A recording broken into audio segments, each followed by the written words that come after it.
জয় হিন্দ, জয় ভারত বন্ধুরা। তাহলে কি এবার চায়নার জন্য ভারত মহা বিপদে পড়তে চলেছে? কারণ আমরা ভারতীয়রা যখনই ভাবি আমরা যে চায়নাকে জেনে ফেলেছি, চায়না কি করতে পারে, চায়নার চাল কেমন, ঠিক সেই সময় চায়না এমন একটা কিছু করে ফেলে যেটা ভারতবর্ষ সহ পুরো বিশ্বকে চিন্তিত করে দেয়। এটা চায়না কিভাবে করলো? সেম এমন একটা জিনিস চায়না এবার করে দেখিয়েছে যেটা পুরো বিশ্ব কল্পনা করতে পারেনি। সেমন একটা জিনিস চায়না করিয়ে দেখিয়েছে, আর এটা ভারতবাসী হিসেবে সত্যি চিন্তার বিষয়। তো আপনারা বলবেন চায়না হঠাৎ এমন কি করলো? তো বলছি আমি চায়না কি করলো। আপনারা জানেন কি, আজ পর্যন্ত পৃথিবীতে সবচেয়ে যে পাওয়ারফুল ফাইটার জেট বা যুদ্ধ বিমান আছে সেটা কার কাছে আছে? সেটা আছে আমেরিকার কাছে, যার নাম হচ্ছে F-35।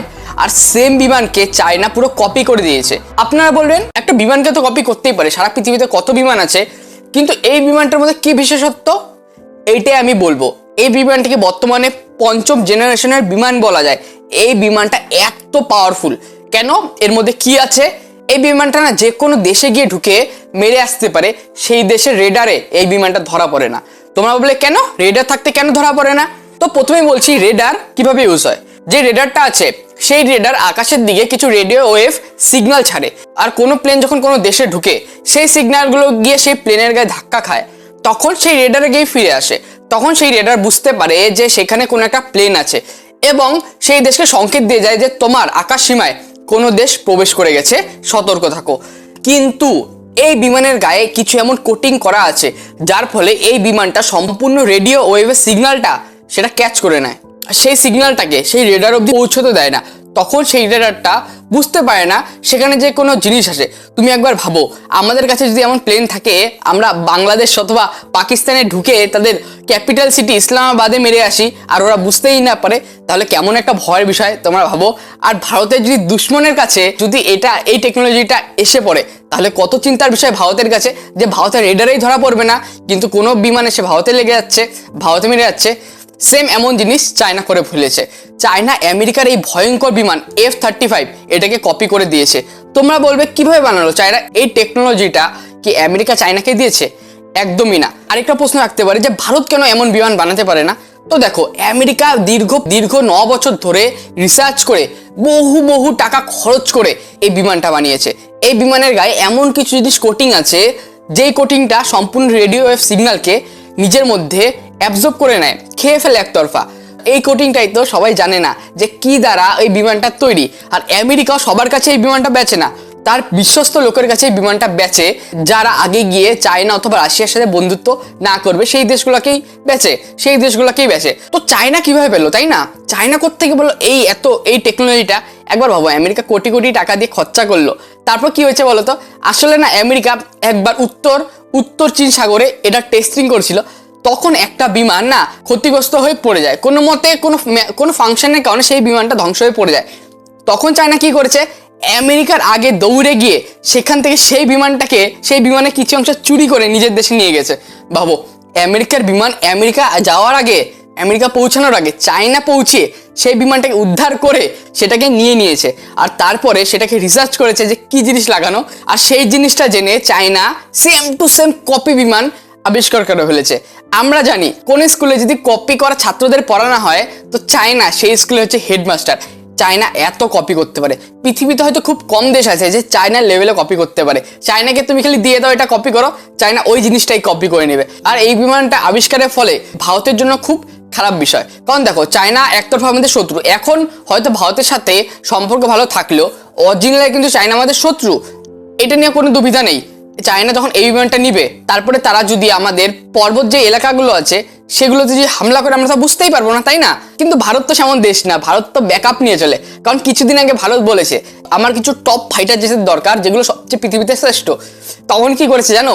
সব দেশ, রাশিয়া থেকে শুরু করে আমেরিকা, শুরু করে ফ্রান্স থেকে শুরু করে ইটালি, সব দেশ নিজের প্লেন এনে ভারতে দাঁড় করিয়ে দিয়েছে। বলে মোদি চুজ করো কোনটা লাগবে সেটাই তোমাকে দিয়ে দেবো। ভাবো, সব দেশ ভারতের সামনে বিমান এসে দাঁড় করে দিয়েছে, একটা শোরুম খুলে দিয়েছে ভারতের মধ্যেই, যে দেখো মোদিজি কোনটা তোমার পছন্দ সেটাই তোমাদের দিয়ে দিব।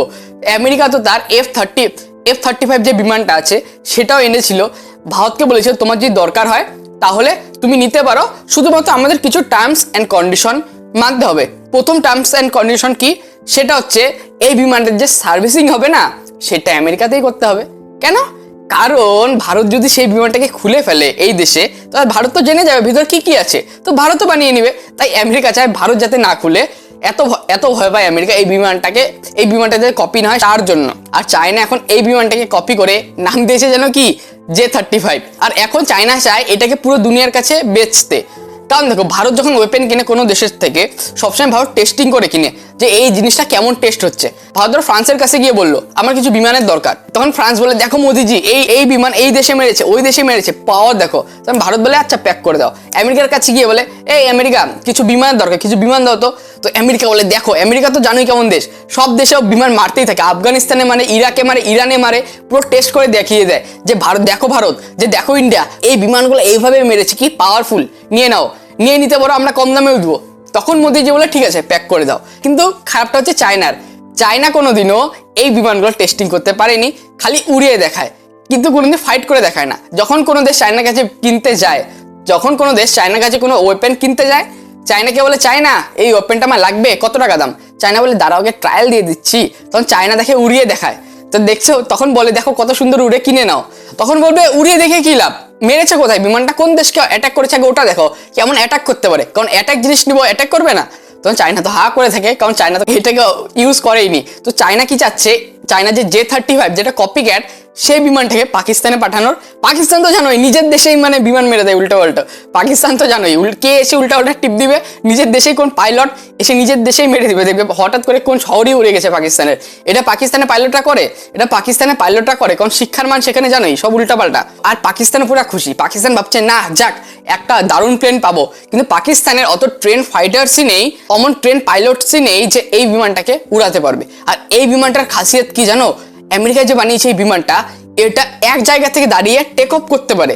ভাবো, রানওয়ের দরকার পড়ে না, এক জায়গা থেকে দাঁড়িয়ে টেক অফ মানে উড়তে পারে, আর সোজা গিয়ে নামতে পারে, এমন গিয়ে নামা দরকার হয় না। তো ভারতের জন্য এই বিমানটা কত ফায়দেমান ভাবো। ভারতের পার্বত্য অঞ্চলগুলিতে যেখানে চায়নার সাথে বর্ডার থাকে, সেখানে রানওয়ের অভাবে ভারতের বিমানরা যেতে পারে না। অনেক জায়গায় এমন আছে যেখানে ভারতের বিমান যেতে পারে না, সেই জায়গায় ছোট ছোট রানওয়ে করে এই বিমানগুলোকে ডাইরেক্ট ভার্টিক্যাল ল্যান্ডিং করানো যাবে। তাহলে ভারতের কাছে কত দরকার, চায়নার গিয়ে মেরে আসবে, চায়না বুঝতেই পারবে না। তো তাই এই বিমানটা ভারতেরও খুবই দরকার। আর ভারত ইন ফিউচার আমেরিকার কাছ থেকে অবশ্যই কিনবে, আমেরিকাও রাজি ভারতকে দিতে, আর ভারতও কিনবে। কিন্তু কি হয় বলো তো, এই যে ডিফেন্স ডিলগুলো না, এগুলো প্রচুর টাকা। আমেরিকা তো এভাবেই তার ব্যবসা করে। আমেরিকা যে এত টাকা কোত্থেকে, আমেরিকা তার ডিফেন্স বেচে। তুমি ভাবছো আমেরিকা মানে অন্যান্য দেশে খাদ্যদ্রব্যর ব্যবসা করে, পণ্যদ্রব্যর ব্যবসা করে, এগুলোতেই টাকা না। ডিফেন্সে যত টাকা ডিল হয় সেইগুলো এই ব্যবসার কাছে কিছু না, নর্মাল ব্যবসার কাছে হাজার করোড় বিলিয়ন টাকার ব্যবসা হয় ডিফেন্সে। কারণ এই রকেটগুলো, এই মিসাইলগুলো, এই প্লেনগুলো, এগুলো বানাতে প্রচুর টাকা খরচা হয়, প্রচুর রিসার্চ খরচা হয়, প্রচুর বছর লাগে। তাই এগুলোর দাম এত এক্সপেন্সিভ হয়, কোনো দেশের অবস্থা খারাপ হয়ে যায় শুধু কিনতে। আর আমেরিকা যখন এই বিমানটা বানাচ্ছিল না, তখন আমেরিকার সংসদও ভয় পাচ্ছিল যে এত টাকা দিব এই বিমানটা বানানোর জন্য, কারণ রিসার্চ করার জন্য প্রচুর টাকা দরকার ছিল। তাই তাদের সংসদ, আমেরিকার মতো বড় কান্ট্রির সংসদও ভয় পাচ্ছিল যে এই বিমানের জন্য টাকা অ্যাপ্রুভ করা। তাহলে কত টাকা লেগেছে এই বিমানটা বানাতে ভাবো একবার। আর শুধুমাত্র এই না যে এই বিমানটা স্টেলথ বিমান, এই বিমান রেডারে ধরা পড়ে না। এই বিমানে আর কিছু এমন জিনিস আছে যেটা দেখে হয়তো মানুষ ভাবতেই পারবে না যে এত পাওয়ারফুল বিমান। এই বিমানটা সাউন্ডের গতির প্রায় 1.5 গুণ বেশি স্পিডে চলে। ভাবো, শব্দ যত দূরে এক জায়গা থেকে আরেক জায়গায় যায়, এই বিমান তার থেকে 1.5 গুণ বেশি দ্রুত গতিতে চলে যায়। ভাবো, এই বিমান যখন যাবে কোনো জায়গায়, যে মেরে চলে যাবে, তার পরে শব্দ আসবে যে সেখানে এই বিমানটা হামলা করেছে। ততক্ষণ এই বিমানটা অন্য জায়গায় চলে যাবে, মানে এক দেশে মেরে চলে যাবে, তারপরে সাউন্ড আসবে সেই দেশের কাছে যে হ্যাঁ আমার দেশে হামলা হয়েছে। ভাবো তাহলে কত পাওয়ারফুল। আর শুধু তাই না, এই বিমানে লাগানো আছে অত্যাধুনিক ক্যামেরা, যেই ক্যামেরা সেই দেশকে সংকেত দিয়ে দিবে যে দেখো এইখানে কোনো মিসাইল আছে, এইখানে ভালো ঘাঁটি আছে, এখানে আর্মির ঘাঁটি আছে, এখানে হামলা করো। পিছনের বিমানগুলোকে পুরো সংকেত দিয়ে দিবে, পুরো একটা সামনে ম্যাপ দিয়ে দিবে যে এই জায়গাগুলোতে অ্যাটাক করতে হবে তোমাদের।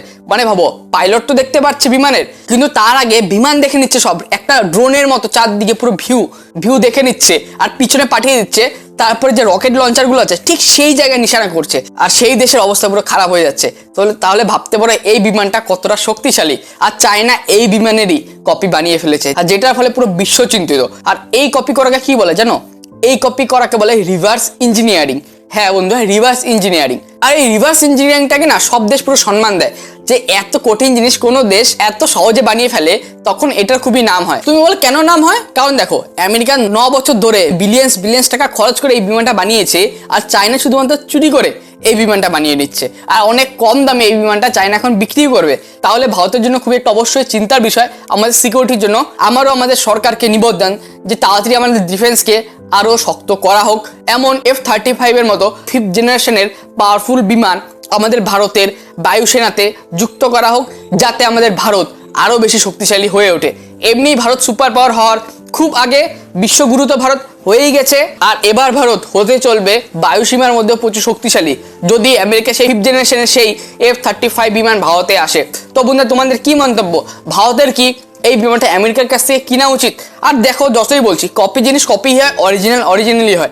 আমেরিকারটা এখনো অনেক ভালো ওই চায়নার ওই বিমান থেকে, কপি বিমান থেকে। কারণ তোমরা জানোই অরিজিনালের দাম তো অরিজিনালি থাকে, কপি তো ওই সস্তা কপি থাকে। তাই চায়নার বিমানটা বানিয়েছে, অবশ্যই বিমানটা ভালো, কিন্তু আমেরিকার ওই লেভেলে না। ওটা হচ্ছে অরিজিনাল আর চায়নাটা হচ্ছে কপি।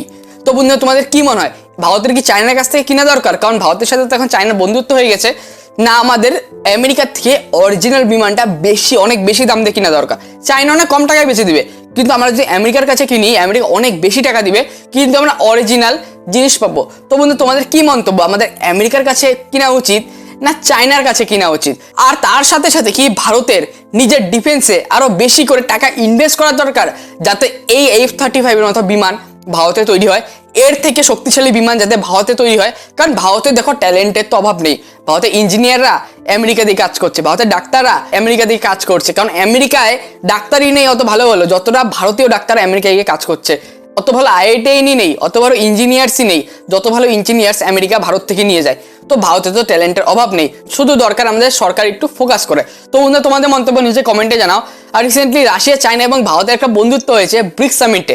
এই ভিডিওটা না দেখলে এখানে ভিডিওটা দেখে নিবে, খুবই ইম্পর্টেন্ট ভিডিও এটা। তো এটাই ছিল আজকে ভিডিও। ততক্ষণে বাই বাই, টেকে দেখা হচ্ছে পরে ভিডিওতে। আর চ্যানেলটাকে লাইক এন্ড সাবস্ক্রাইব করে দিও।